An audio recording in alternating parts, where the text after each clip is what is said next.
there's a time like this,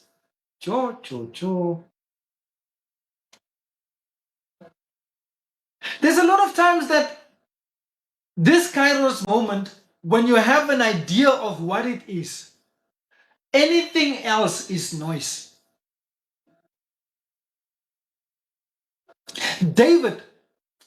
Michelangelo, that did the statue of David, already said this: I only had an idea of David in my mind, and anything else that wasn't David, I chopped it off. So that marble, when he had the marble thing done, whatever was not David, he chopped it off. So the noise in our brains, when we know what our Kairos moment is supposed to look like, anything else is noise.